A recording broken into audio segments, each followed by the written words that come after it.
What's up, hounds? Let's get it going.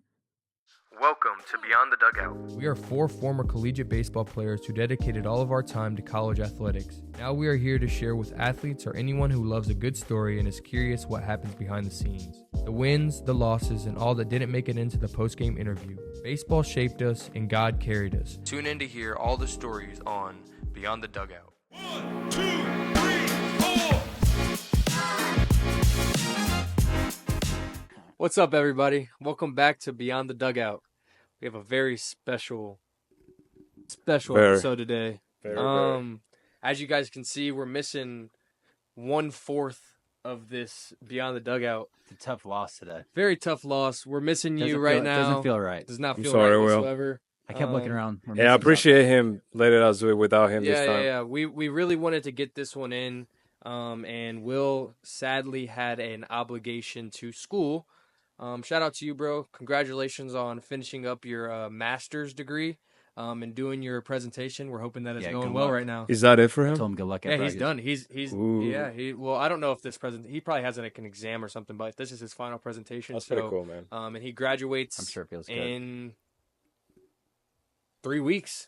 Yeah. 3 weeks. What is it? Congratulations. Congratulations. But yeah, we have a very, very, very special guest today. Somebody that's helped me through my journey at the University of Indianapolis all of us playing to be baseball. honest. I'm sure All of that he's helped all you guys, and we're just excited for today, Yeah, aren't we? absolutely. Welcome. Drum roll, please. Welcome, everybody. Scott Holdsworth. Yeah. The crowd's go They're wild. going crazy. They're going crazy. Sir, Yeah. Welcome. welcome, sir. How's it Hey, going? thanks for having me. I appreciate this. And first of all, let me just say how much this means to me to be able to sit and share this couch with you guys, because we've been through some stuff with baseball That's right. at UIndy, Yeah, and for sure. and some special things. Oh, yeah. And so you guys are just a really, really special piece for me. You hold a really dear spot in my heart. So it's just a pleasure and an honor to be here. And I've always wondered about, dude, I think that podcast stuff looks pretty cool. Yeah. So I'm Here we are. thinking this might be something that is going to be all right. Yeah, Yeah. we're Oh, excited, yeah, for we're sure. excited to have you. So, we're gonna open it up with just like a little bit of a fun segment. You want to introduce this Yeah, segment? I picked this segment because I feel like, Coach Holdsworth here, a lot of people, players, coaches came to Scott for, advice on a lot of things, mentality, physical stuff, everything pretty much. So instead of what would Jesus do today, we have what would Scott do. So we Oh, picked, boy. we picked a couple scenarios here. This is going to be heavy hitting right off the bat. Exactly. We have 3 different scenarios here. What would Scott do? The first one is, what would Scott do? A player comes to you about playing time that he or she is not getting. What would Scott do? Well, being on both ends of this spectrum, as a coach for a lot of years in basketball and baseball, there's always going to be those moments and those situations where young men are just not going to be able to have the playing time that they want, and a lot of times it's it's something that is their desire. They want to play. They want to be on the field. They want to be on the court. They want to compete. But it's just not that thing and that time. And I think the one thing that I've always tried to talk to you guys about, especially at another level, and that is when you are in a situation where there are some really, really outstanding players. Okay. There's always going to be an opportunity at some point. At some point, there's going to be a possibility that you can get called. And the one thing that I see that happens, the most amount of opportunities that I've seen young men that are in that situation, they're just plugging away, they're showing up, they're doing work, and they're wanting the fruits of the work to be on the field, to have an opportunity, to get that pinch hit, to get that opportunity to play a little bit. And the one thing that I think will sometimes happen is guys will get a little bit, they'll get distracted about the thing that's in front of them. Okay. And that is, what is the reality of where they're at? We talk about being where your feet are all the time and being in the moment. But I think, like with athletes, an athlete has got to be able to do some inner search, and they got to be able to look in the mirror, just kind of have some reality about it. And the one thing that I always encourage young men to do, and that is, if you want more playing time, you can only take care of the things that you can control. Yeah. You got to lock into the things that you can control. You got to be early. You got to stay late. You got to do the extra. Okay. One of the things that comes to mind is, like, you hear Tom Brady talk about his journey to the NFL. Like, dude, he was like the 6th string quarterback at Michigan. Right. Yeah. And what he did, and I saw a little snippet of what he did was, when he was the 6th string guy at Michigan, like, he just plugged in and he made every snap that he took in practice like it was game day. Mm-hmm. He was the starting quarterback. It was game day. Yeah. And you know how we talk about, when you show up to the park, you got to play like it's opening day. Mm-hmm. And because there's a whole different feel for what opening day looks like, what it feels like, the anticipation of it. Nobody's got an average. Nobody's made an error. Nobody's missed a cutoff. Nobody's thrown a ball 4. Yeah. So there's all of that going on, and you have that little different type of approach when it's game day, and it's opening day, and I think the guys that have the ability to kind of separate themselves from where their position is into what are they going to do about just plugging in, showing up, doing work, and doing it to the absolute best of their ability. And then there's going to be a little bit of that, hey, I've done what I can do. And you just got to go and continue to do that, and have a really good outlook on what you do and how you go about that in the moment. And the next thing I always tell them is, hey, what can you do to help the team win? Because at the end of the day, it's about, what can I do to be a good teammate, and what can I do to help us win? Exactly. Yeah, Doesn't have to be on the field. That's fire. That's what Scott would do right there. We've mentioned that. Thank you for that. Yeah, we appreciate that. Scenario 2: a player has an issue with one of his or her teammates. What would Scott do? Well, let's see. We have an issue between teammates, right? Yeah. Okay. Well, to be honest, I mean, I'm going to tell you, like, I'm going to be straight up and just say, hey, you have to have this conversation. You have to go eyeball to eyeball, and you got to be open and honest, and you got to come at it with a way where it's going to be just, what is it that we have a disagreement on? What is the thing that's getting in the way of us having that kind of relationship with just being able to coexist, if that's the case? And then what are those things? Then we have to go take a look and say, what am I responsible for?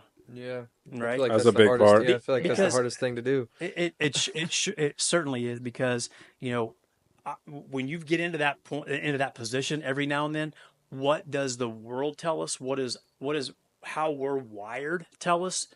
Pointing fingers, finding fault, looking at all of those things about someone else, instead of doing the real close diagnostics on self and what's going on, what responsibility I may have in the situation. Right. And if you're clear with that, and you can be grounded and really just hang your hat on being true and honest, then I think those things can be very productive in terms of, like, how you handle that and how you have a conversation. Right. And I think if it's going to go into a conversation where it's going to be, you're holding on to your anchor, and you're holding on to the things that you see fault in the other way, in the other direction, then that conversation is not going to be fruitful. It's not going to go anywhere. Yeah, I think that having accountability, not for others but for yourself, is just huge. Crucial for it. Yeah. Because if not, then if you don't know what you have done and why is this problem going on, because it's something that you're doing is not right, then it's just gonna go in circles and circles and circles. Yeah. We must have just started a new segment. What would Luis do? Yeah. Thank you, bro. I guess. All right, and last one. Luis is going to be accountable. Yeah, He's not going to go in He circles. is. Yeah. He is. Last scenario. All right, a player has an off the field issue and is visibly upset at practice. What would Scott do? Or Luis? Oh, stop. This is probably the one thing that I put on my microscope the most, because there are so many things that affect athletes besides just, am I seeing the pitch? Mm-hmm. Am I getting good recognition? Am I able to hit it and square it up? Am I able to have an approach? Am I able to not go in there with 500 thoughts going into my brain when I'm trying to dig in and do one thing, and that is just to hit it hard? That's it. That's all you're trying to do as a hitter, trying to go in there and box, own it with supreme confidence and all that. But when guys come in and they have a little bit like that's weighing on their mind, and their gait's not the same, their balance isn't the same, their eyes don't look the same, then I think we address it, talk to them, say, hey, what's going on? Door's always open. You make sure you come see me. Make sure you chat. And if they're willing and they're wanting to throw it out there and just go have a conversation, that is awesome. That is awesome. But I think when you just go head on with that. You can't just pretend like it's not going on. You can't pretend like they don't have a feeling. You can't pretend like they don't have a disposition outside of baseball that something could be affecting how that works. And you know how we talk about all those things that will affect us, okay? And there's a time and a place where all of those things have to be processed, but every now and then, unfortunately, guys will just carry it. They'll carry it to between the lines. And when they do, I think it's good to address it. I think it's good to put it in perspective. Get through the day. Let's go fight and battle. Let's go lean on the processes that we have set in place for how we handle, distraction, how we handle disappointment, how we handle all those things, and then move on. And then we'll handle it, and we'll go attack that thing, a little bit later on when it's probably a little bit better time. That's awesome. That's an amazing. Everybody's going through something. So absolutely, that's a great answer. And that is the end of. What would Scott and Luis do? Why you make it sound so sad? Thank you so much for that. That was super insightful, and I think a lot of people will get something from that. But now, let us just hear, who is Scott Holdsworth? Who is this Scott fella? That Who is this What guy? would he do? Who is he? Why is his guys Why should we here? listen to this guy? Scott. Well, let's see. I was born in Madison, Indiana. My parents are from Kentucky. They both went to school in Kentucky, and then they moved to Indiana as early educators, and they took over a music program. And I lived in that town. I grew up in that town. Love that place, and have some fond memories of growing up there. And I got to coach there for a little while, and it was really outstanding opportunity for me. I was born and raised in southeastern Indiana, so I just had an opportunity to grow up in a small town where there was a lot of love, a lot of nurturing, a lot of arms around you. That's good. And you had an opportunity to have those close friends and know everybody. a lot, know everybody. Yeah. You had to know everybody. After I graduated from high school, I went to Eastern Kentucky, went down to school, and when I finished up, I ended up going to spent my first year teaching and coaching in Frankfort, Kentucky. I was teaching elementary PE. It was a movement education program, which was brand new to me. It was an awesome learning experience, and I learned a ton about that. And then I had an opportunity to go coaching basketball at Franklin County in Kentucky, in Frankfort, and got to coach with Coach Gary Moore. He was the all-star coach when Rex Chapman played. That's way back in the day. That's a long time ago. So I had an opportunity then. That year, I thought I was just going to be sticking around. I thought I was just going to be in it for the long haul. And then I got a call from a buddy that was a few years older than me.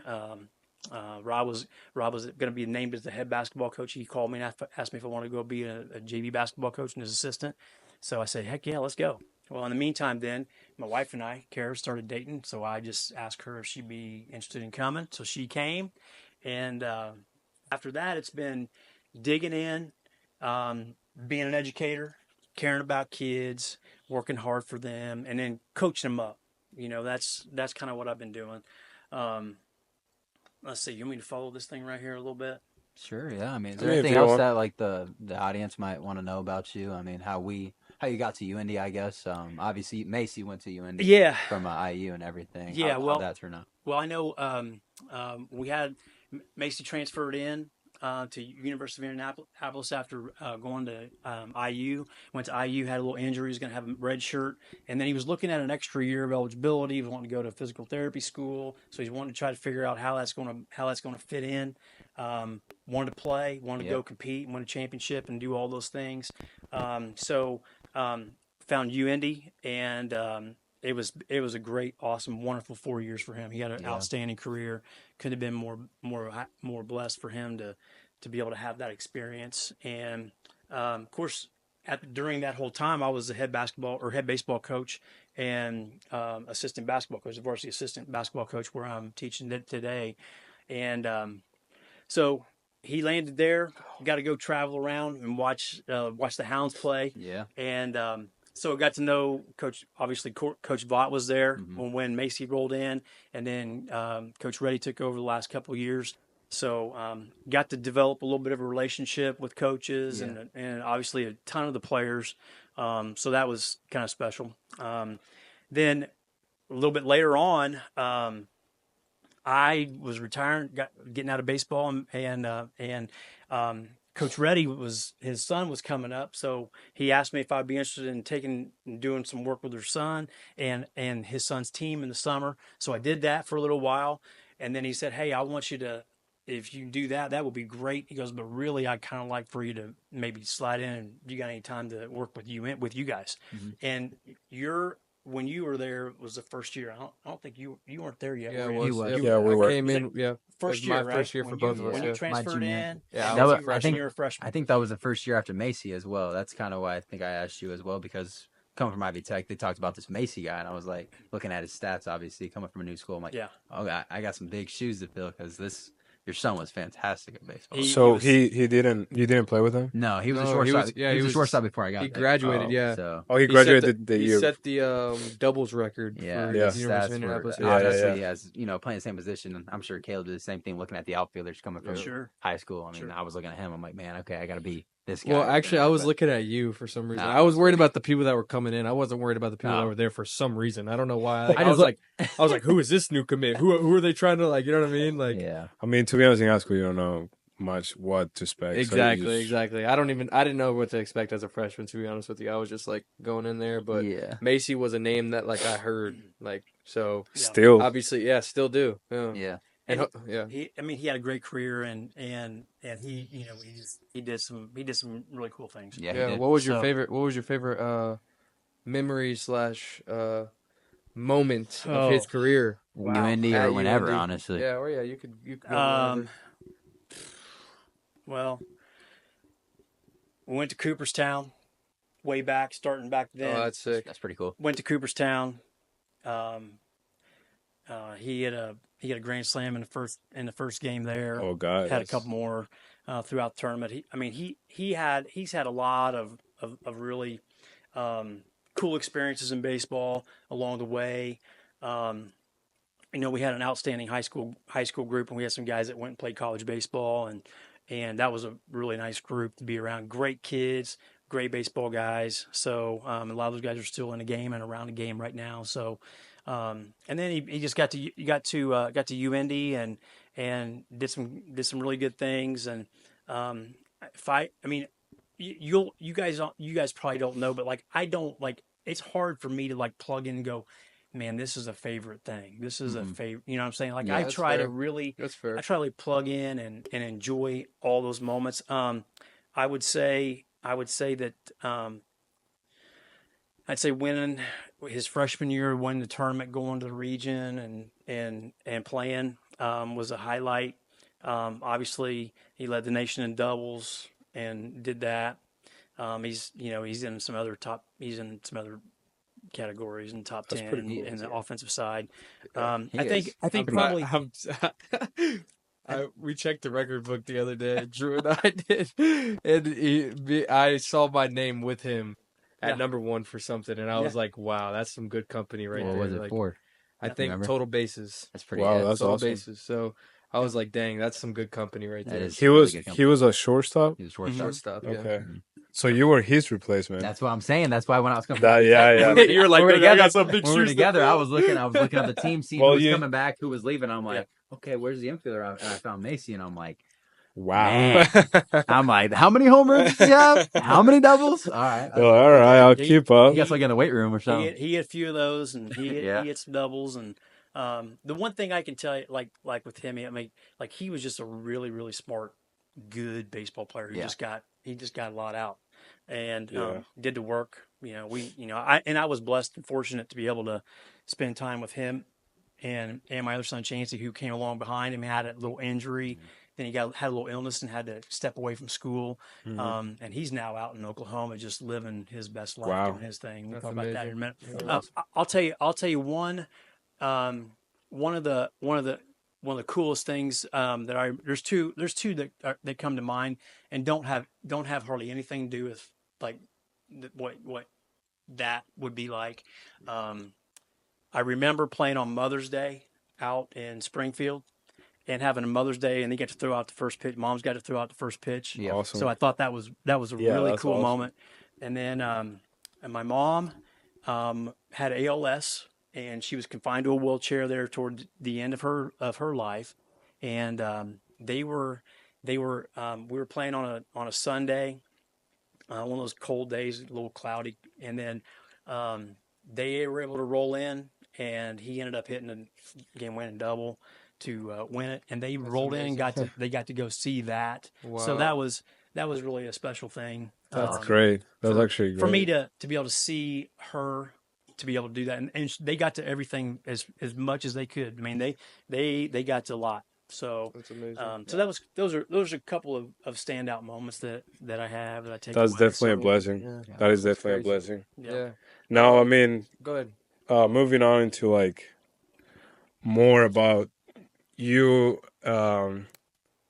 coming towards us and towards our mental health and our approach to baseball at IU Indy, and giving a little bit of background.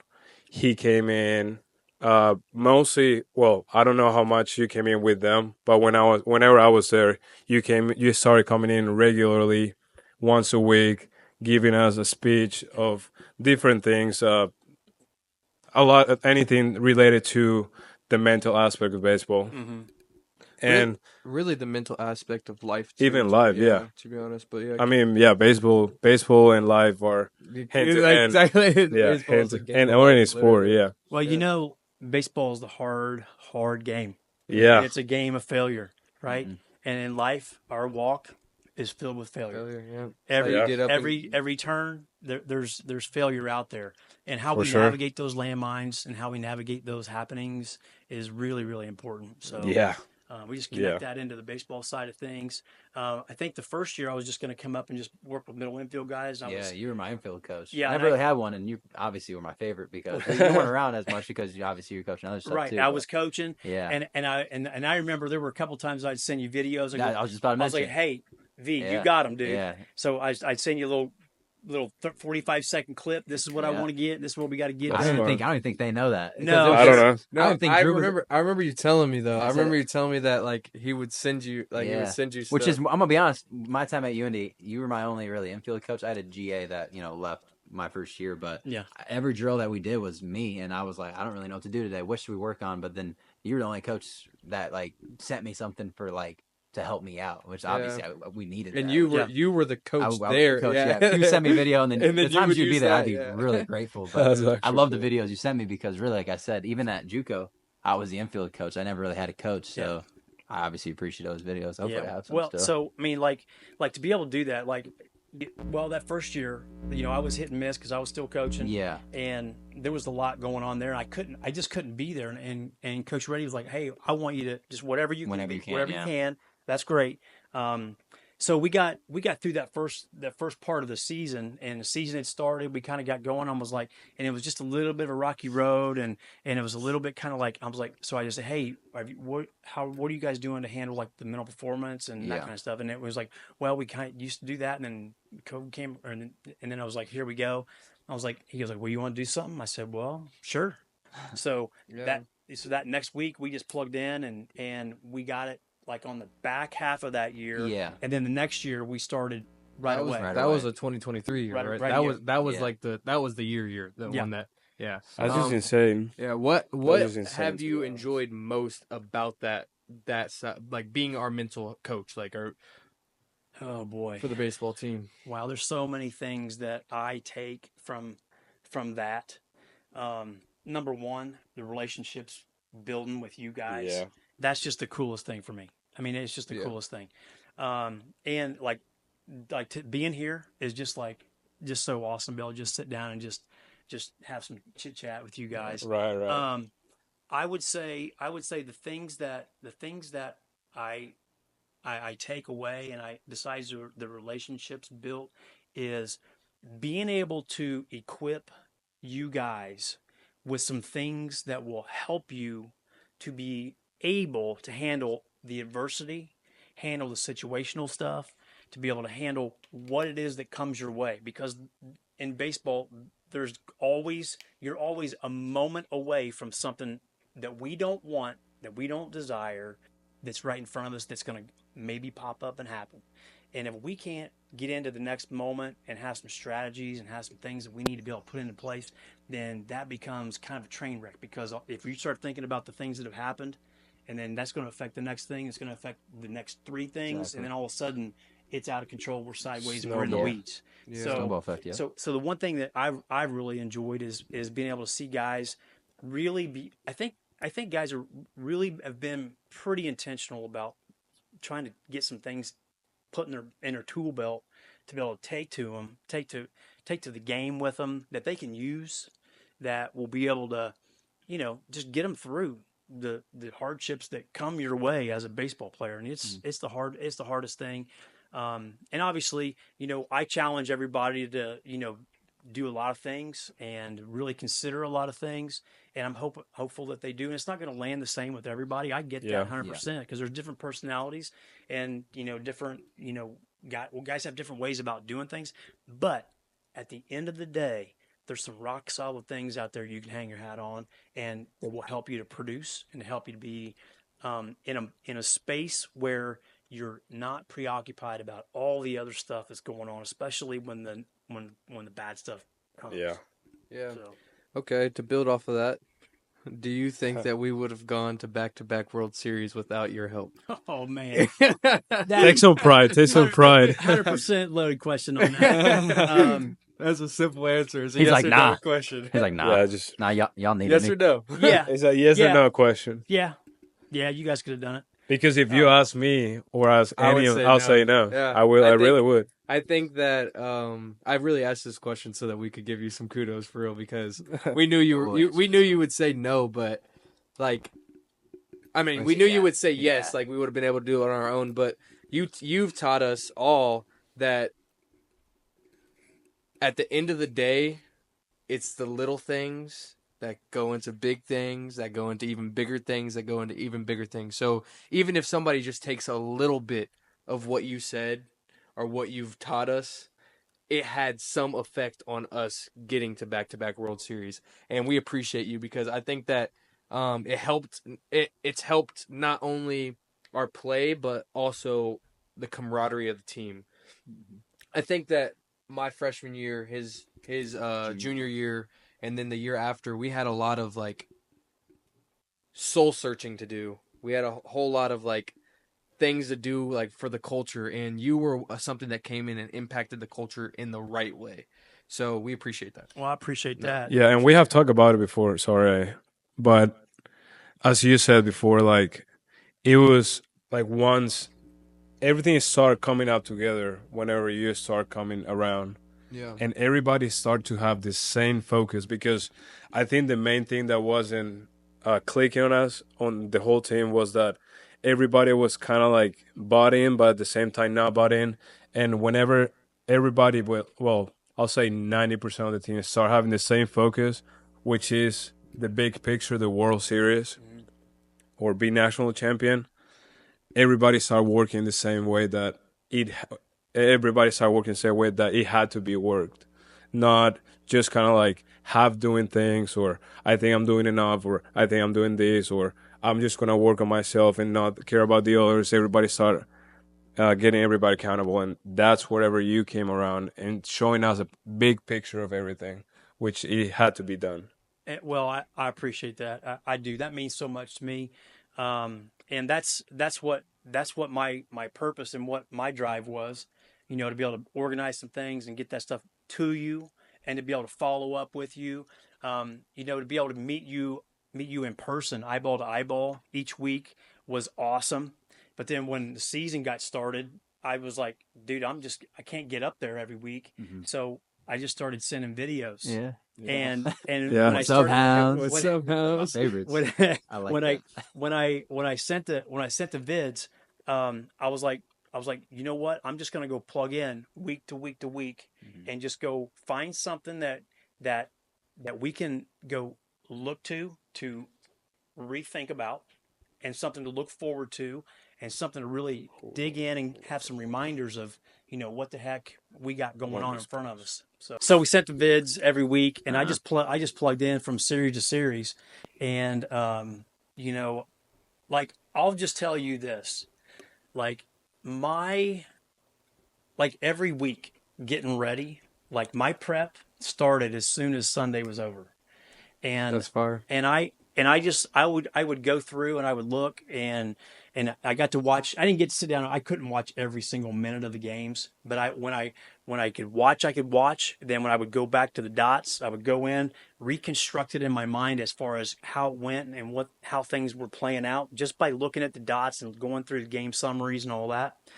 And then I just go plug in for next week's video, and like, for me, man, like, you guys probably don't know. You're just sitting there just watching a video, but like, for me, like, it was so exciting for me to be able to go game day on weekends and watch you guys go out and perform. I mean, Yeah. it was just such a thrill for me to be able to go at a distance, to be able to see and to be able to recognize and to go break it down, and as far as what you guys were doing out there on the field. And it was so awesome for me. That's To be great. able to see what we've done from week to week, plug in with a vid, and then you guys go right after it. And the things that we would talk about are, I would get to notice some things, and I would see a little bit here and there, and like every now and then we'd have guys not really running on, running off, and then there were some things like with some body language that maybe creep in, and we just address some things, and all of a sudden I'll be like, dude, yes, good, all right, here we go. That's And I'll just amazing. be walking. I will be like right there with you guys, and you guys would not know that, but We I'll just be appreciate right that. there. We appreciate we really that do. a lot. Obviously. Now you have two rings sitting. Yeah. You sitting deserve somewhere. those. I Yeah. do it. Those. And You deserve those. I'm so blessed because I never thought I. Come on now. No, seriously. I'm gonna be honest with you. Good. Obviously, they gave you your flowers, but it was obviously when I was a coach that you came around a lot more, whether it's the once a week in person or the videos and Yeah. stuff too. I think we really needed it as a team, because when I was playing, I just think we needed to slow down. And in those meetings, everyone's just sitting in there. Everything's slowed down. And it didn't matter if you were the starting right fielder, shortstop. You could have been a player that was just on the bench, and you could offer some insight to someone that Yeah, might that's need great. it. That's a So great honestly, point. I think we did need that, because I think the first meeting we had before like a night game, and we usually didn't have night games because we didn't have lights at UND, but Yeah. you like asked a question, and I recall this every time, and you were like, hey, what's one thing mentally you do to refresh after every pitch or at bat? And there's something I always did, and I never shared really, but I did with some of the younger guys at the time. But I remember our head coach already was like, getting 70% of QABs for the game. And I was like, that's not right. And then some other people said some stuff too, and they're all saying physical stuff. And I'm like, this team doesn't get it. Like, we're not getting it. And then the more you kept telling us, like, no, and what I did was I grabbed a piece of dirt or grass and I flicked it away. Boom. That was mine. And whether I made an error, great play, didn't matter. Whether he got the out, whatever it was. And people started, okay, I'm going to do something else. And maybe people have different ones, but I think our team, and they're obviously the guys needed to slow down, Yeah. which we appreciate you for doing Yeah. that. Yeah. And going off that a little bit, you've obviously given us a lot of advice. So what's one piece of advice that you've gotten from somebody that you'll never forget? Oh boy. Huh.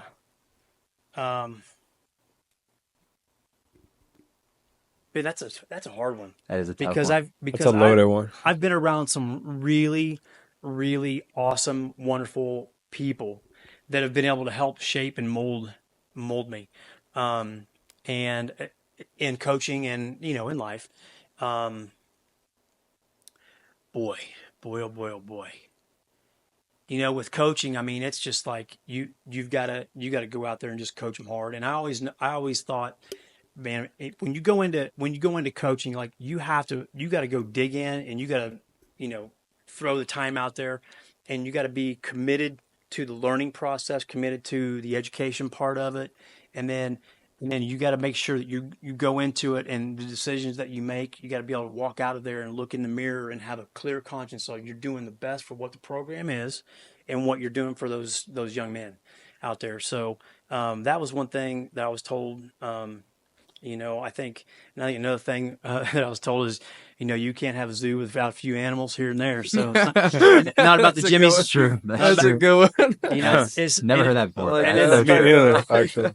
It's not about the Jimmys. It's not about the X's and O's, but the Jimmys and Joes, and some of those guys. But those guys, you got to be able to pull those guys together and be able to have a clear conscience on how you want to go. But I'll tell you this: the foundation for like what I thrive to be able to do, and that is like the thing that I take the most joy from is the love that I give, but more importantly, the love that I receive from those young people that I work with. And that is probably, that's the one thing I would trade anything, but I would never trade that love and that joy that I take from those relationships that I've built with tons of players over the past. I mean, like this is 34.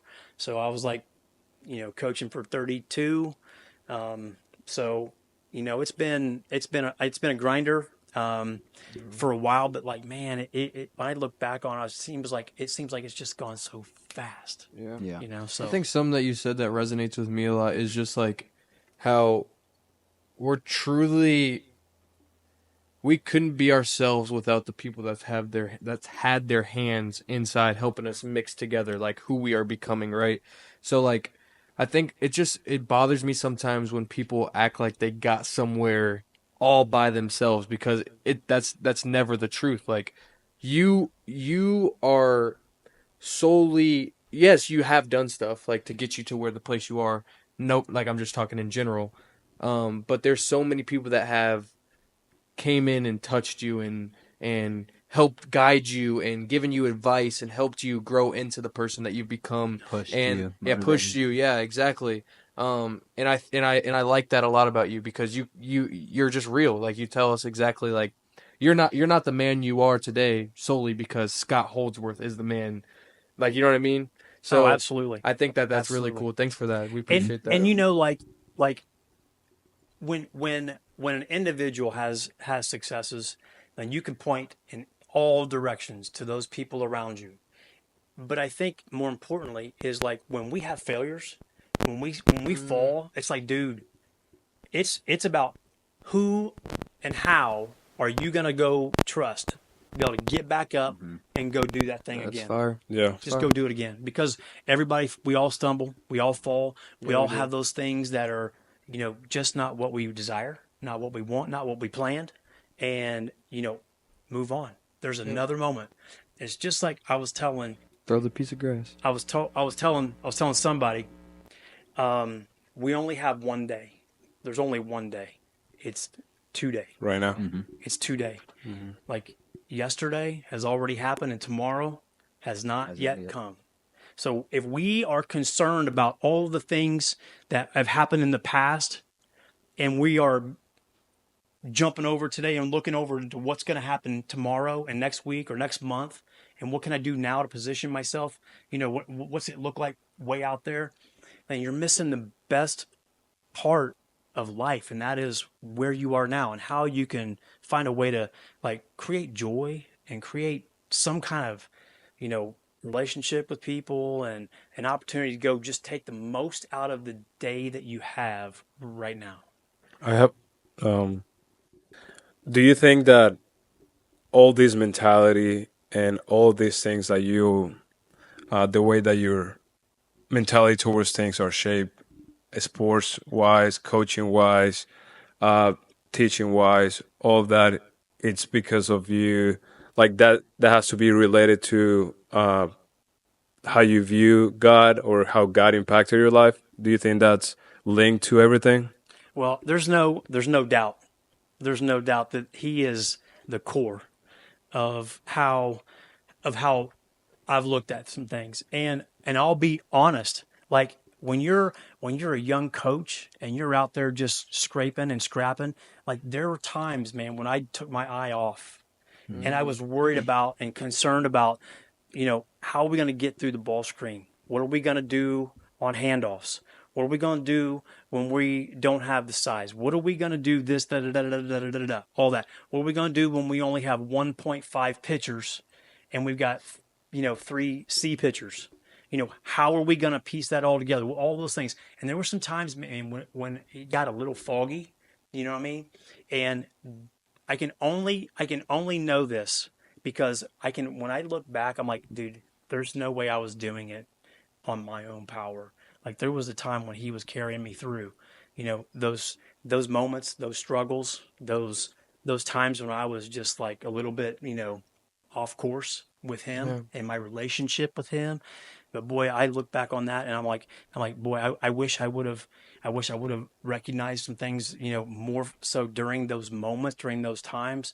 But man, I'm telling you, like absolutely without a doubt, you know, hanging your hat on God and his time and his plan, like just giving it up and letting him mold us into what he has for us Yeah. and his purpose for us, man. And there's nothing more relaxing than being like that. And I'm telling you, like being on fire for Jesus is like the really most cool thing that I've really begun to wrap my entire life around.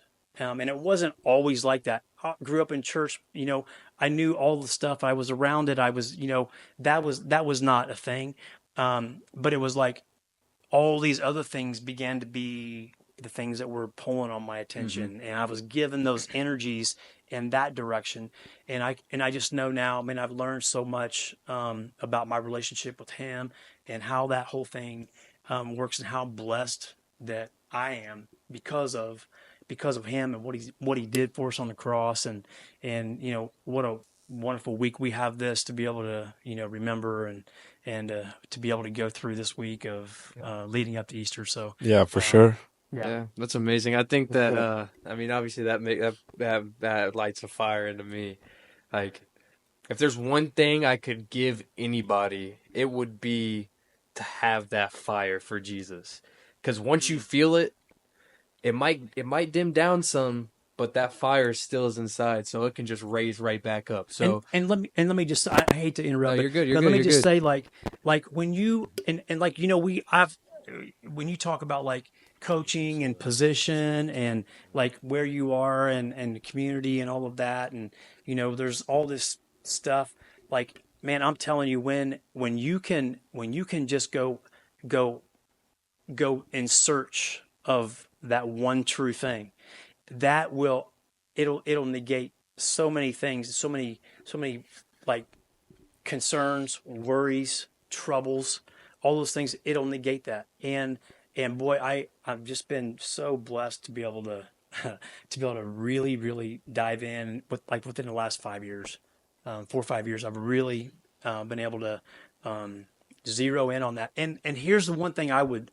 tell, like for me, like getting distracted on some things just because of the job, the position, the this and that and all that.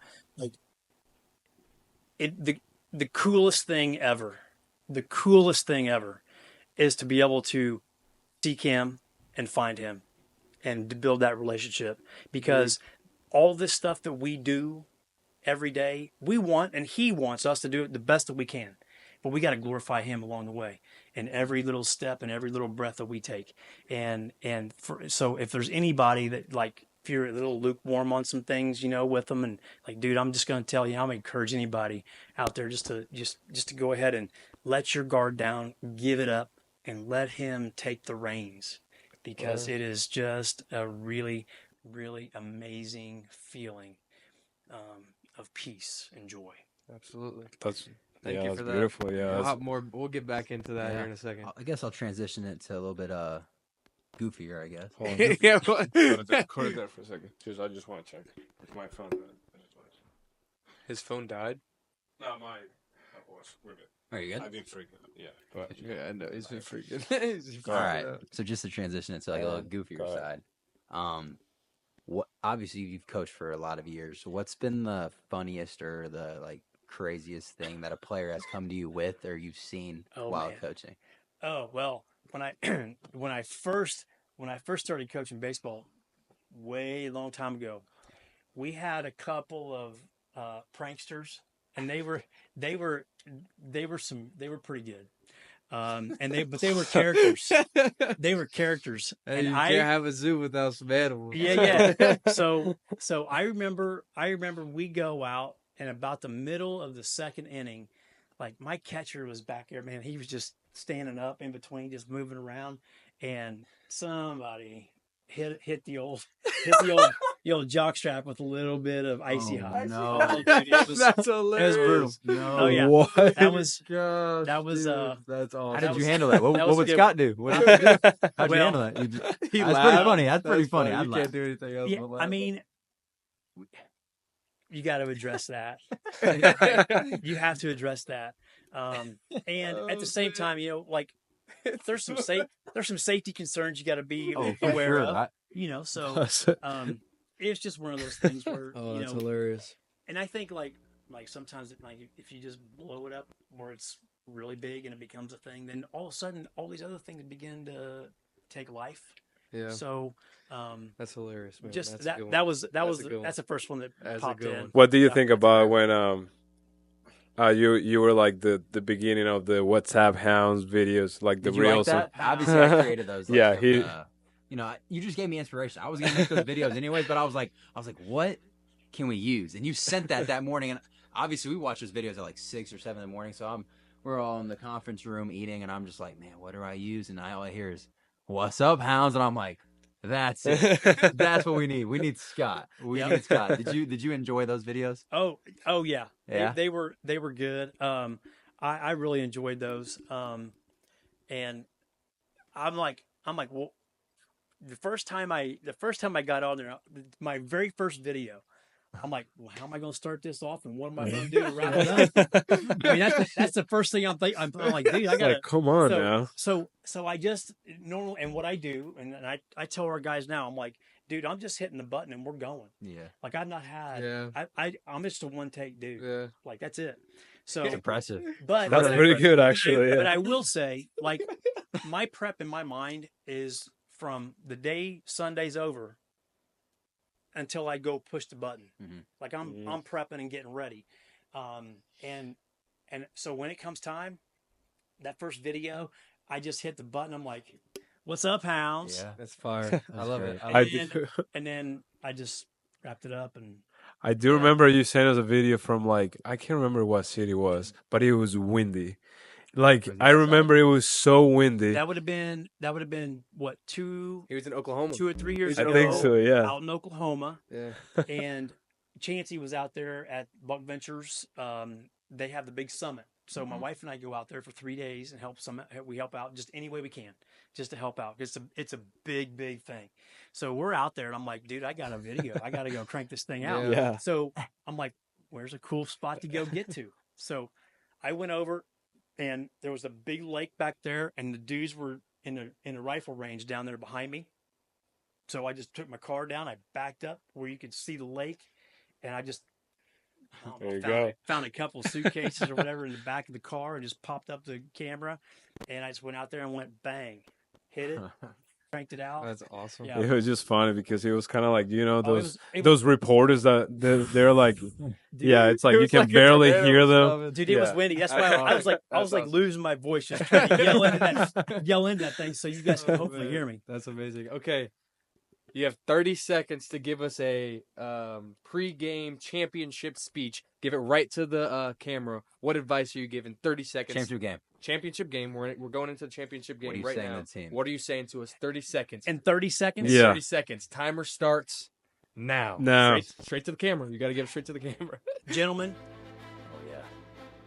you guys have had an opportunity to go put a season of a lifetime together. And you have an opportunity to go step out here today because the job's not done. And we still have baseball in front of us. So what we have to make sure that we have locked into our mindset, and that is we take care of who we are and we do what we do, and we make sure we stay in the moment, and you rely on everything that you've worked on the entire season long. And when you get out into that part of the game, when you need to lean in, you relax, you release, and you let go. But most importantly, I want you to go out and you have fun, and I want you to go out and compete, and I want you to make sure you got the back of the guy in front of you, behind you, and on both sides of you. You take care of yourself, and you take care of what you can control, get past all the other stuff, and you're going to be in the winner's circle at the end of the day today. Give me that brick wall. Give me that brick wall. That was my favorite. It's the That's heartbeat. fire. Let's go. That's funny. All right. Where's the That's brick? actually where's the brick awesome. wall Now, at? this is the last segment that we usually hit on. We usually have a couple, but today it's only fitting that we do Bible talk. We got a little bit of Bible talk going here. Okay? Usually you do it, but Yeah. We're gonna pass it over to Scott today, but I do want to mention in the last episode we had a question that talked about who would you love to spend a day with if you've lost somebody, and I chose my Uncle Third, and I also mentioned how he passed away when we had just been studying Revelation and we were only 2 chapters in, and this guy right here has stepped up and he is actually studying Revelation with me, and there's nobody else that I would That's awesome. rather be studying Revelation with than Scott Holdsworth right here. That's great, So man. Well, I appreciate that, and I'm just going to tell you, like, when I came on board with you, Andy, like I had an immediate connection with you just because you sought me out and said, hey, you're yeah.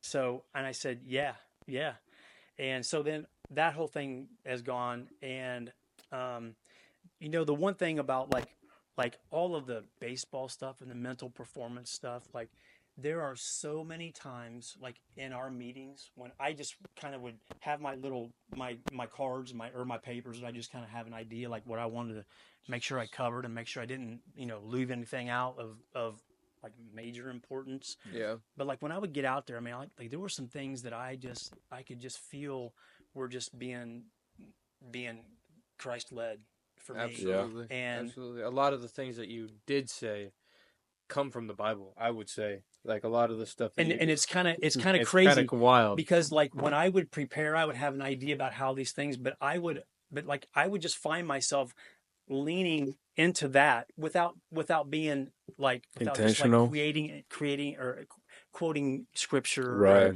or, going into that part of it. But I just felt led to go be in that space in those times, and there were times when I walked out of some of the meetings, I'm like, whew, wow, that was pretty good. I don't even know that what I was- said. And Yeah. that was like that wasn't for me. I know Yeah. it wasn't for me.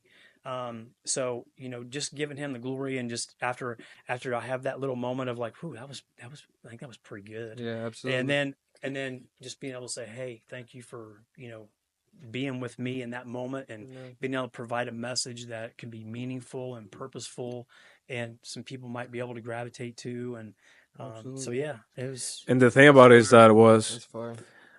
I mean, I was so focused on the baseball aspect of it, and then I remember you mentioning one time, you were like, everything that he's talking about is related to God, but in a way that he's not mentioning God. But then I was started to pay attention, and that's where everything clicked. Yeah. It's Where wild. like God and baseball was like everything that you were saying was just absolutely linked. Yeah, it's and amazing. And I don't know. I mean, this is a passion for me. It's something that I've been doing with all my teams forever, but it just wasn't organized. It was just stuff that I just pull up and just post practice tales about how lions hunt and Yeah, exactly. what you need to do with priming your pump on the well and all that, and I just come up with those things, and I'll be like, but those things are just so important for life lessons that and I just really felt close with him and his guidance and direction on that to be able to be a part of that. So that blessings abound for that. And Yeah, absolutely. yeah, so It's crazy how God can lead you like that for sure. And just once you let the Spirit take over, it takes over. All right, so what we'll do is I'm gonna give my favorite verse from Revelation, the last 2 chapters that we read this last week, Okay. and then we need you to give yours, and then we're gonna call it a podcast. We did our thing, all right? okay, all right. All right. My Now favorite. listen, I'm just going to tell you, I'm gonna have to cheat because I got to go look over. No, here. yeah, of course. My verse is right in front of me. Oh, He's cheating too. My verse is right in front I of me. got you. Yep. Okay, Do we have the same Cheater. one? just about. I was gonna go right there, but then I thought, you know what? I'm gonna have to double back and tell everybody what the heck's going on. But yeah. Okay. My favorite verse from Revelation that we've been reading so far in these last 2 chapters that we had. We just read chapter 6 and 7. Oh yeah. The opening of the seals. Definitely should go check that out. But my favorite verse so far has been, after this I looked. This is Revelation 7:9, by the way. After this I looked, and there before me was a great multitude that no one could count, from every nation, tribe, people, and language, standing before the throne and before the Lamb. This is just John's view, the guy that's writing it, his view of basically the second coming of Christ and everybody getting raised up to be with Christ. And I just thought it was so awesome that there would be people from every nation, every tribe, people speaking all different languages. It's just so beautiful to know that our God isn't only a God of the United States, but he's a God of the world, of all people. And when we all get to go meet him one day, it's going to be colorful. It's not going to be just one race. It's Right going to on. be a bunch of different people and from different backgrounds, from different stories that met God in a different way. And I just love that verse so much. So, Yeah, that's a great. yeah, I'd love to share that. That's a with great you one. guys. That's the very first one that I looked at. I'm like, well, man, I you summed it up just right. Yeah. So, mine. Let me see here what I got here. That is a good one, Caleb. Appreciate it. Yeah, that's pretty good. Thank you. Well, thank you, God. Yes. Actually. Well, thank you for finding it. Thank you, God, for getting it written down for me.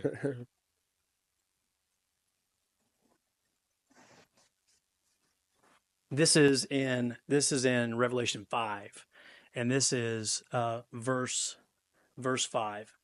And one of the elders said to me, "Weep no more. Behold, the Lion of the tribe of Judah, the root of David, has conquered, so that he can open the scroll and its 7 seals." Ooh. Dude, that was, So I looked at that one too. That was crazy. I, But I was like, dang, I'm going to have to explain that. Because who's the lion? Who's the lamb? Yeah. So like that one was the one you picked was really awesome, and we talked about that when we were in our study, how that was just really pumping. And I went back and I saw that one. I was like, man, this is when he said, "Weep no more." There's no way. Don't have to worry about it. He's taking care of it. He's going to Very good. open it up, and he's Very going to be good. in control. Yeah, I mean, yeah, I got to talk about this a little bit Go more ahead. on this podcast. So there the elders are sitting around the throne of God, right? So this is John looking in, having this revelation, all this unfolding before him, and he is looking around, and the elders say, "Hold up, look, weep no more. No need to fear. There's already victory with the lion being Jesus Christ." And then John looks, and what does he see? He sees a slaughtered lamb. So John sees Jesus as a lamb.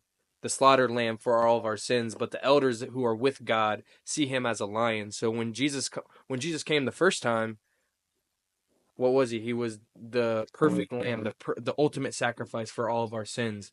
But when he comes back down the second time, he's coming down victorious, and he's coming down to get what everybody owes him. That's pretty powerful. Isn't that fire? That's so fire. It is, and like when you translate that to to life every day for everyone, like we have to understand that we are coming from a place of victory, not looking to find victory and to secure victory. We're coming from a place of it. He's already done it. Yeah. He has already taken care. We know the story. We know the story. And every day, like I remind myself, he has it under control.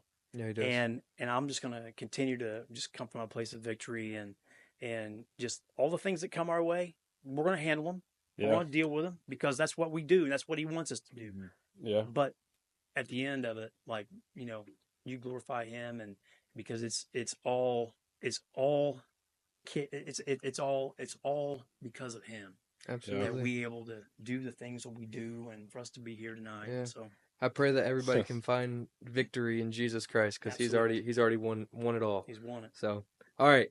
Thank you guys so much for tuning in today. Thank you so much. Scott, for being here. We love you, man. And thank you. We appreciate you so guys. much. I appreciate it. We really so do. much. Yeah. This thing right here. I know you guys didn't know I like to talk a little bit. So anyway, but like I noticed we had some questions that we didn't quite get to. So I'm like, you know what? Maybe if there's any time you get a little dry spell, for sure. You get a little dry spell. Part 2. He'll be the first and we part can 2. do that. He will be the first part 2 on this podcast. Yeah, for sure. We love you guys. Keep on liking, keep on subscribing, Following. keep on reposting. Everything. Whatever it is. Keep give us comments. Yeah. Again. Tell us what you guys want to hear. Yeah. We love you.